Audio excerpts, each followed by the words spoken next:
I hate the moon. I am afraid of it, for when it shines on certain scenes familiar and loved it, sometimes makes them unfamiliar and hideous.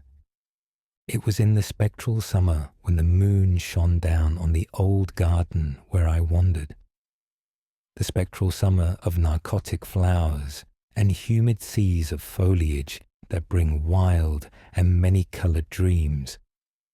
And as I walked by the shallow crystal stream, I saw unwanted ripples tipped with yellow light, as if those placid waters were drawn on in resistless currents to strange oceans that are not in the world.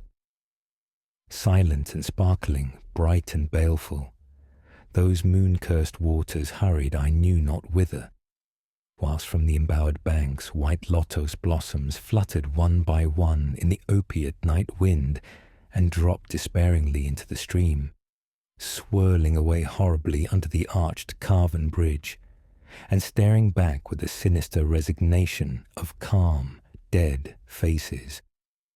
And as I ran along the shore, crushing sleeping flowers with heedless feet, and maddened ever by the fear of unknown things and the lure of the dead faces, I saw that the garden had no end under that moon, for where by day the walls were, there stretched now only new vistas of trees and paths, flowers and shrubs, stone idols and pagodas, and bendings of the yellow-litten stream past grassy banks and under grotesque bridges of marble. And the lips of the dead lotos faces whispered sadly and bade me follow, nor did I cease my steps till the stream became a river, and joined amidst marshes of swaying reeds and beaches of gleaming sand the shore of a vast and nameless sea. Upon that sea the hateful moon shone, and over its unvocal waves weird perfumes brooded.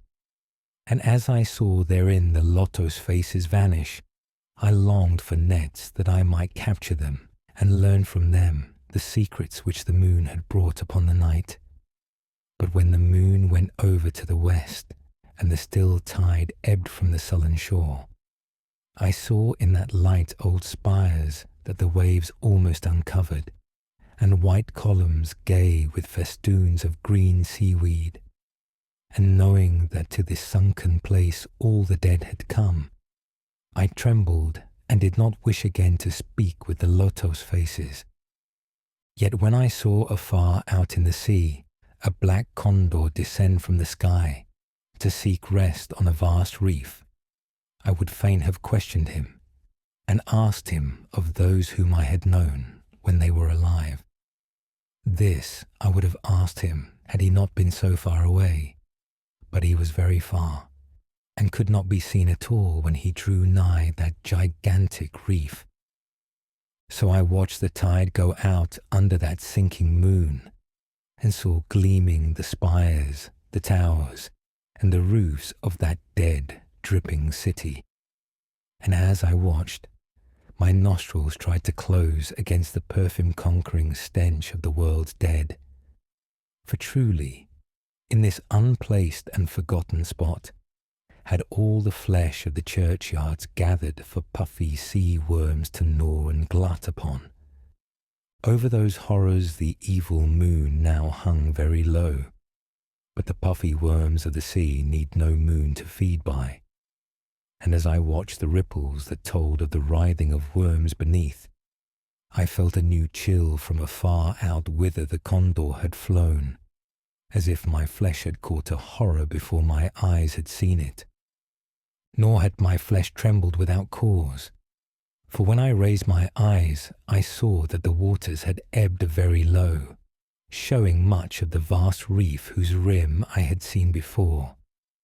And when I saw that this reef was but the black basalt crown of a shocking icon, whose monstrous forehead now shone in the dim moonlight, and whose vile hooves must pour the hellish ooze miles below, I shrieked and shrieked, lest the hidden face rise above the waters, and lest the hidden eyes look at me after the slinking away of that leering and treacherous yellow moon.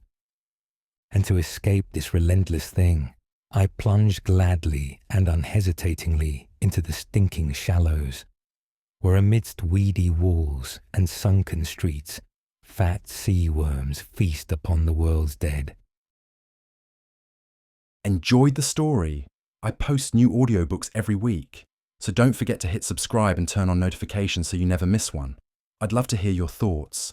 Drop a comment below and let me know what you thought of this story, or suggest what you'd like to hear next. Before you go, please consider treating yourself to a free audiobook on Audible. Just click the link in the description, start your free trial, and dive into thousands of classics. No strings attached, your first book is free, and it helps support the channel. Happy listening.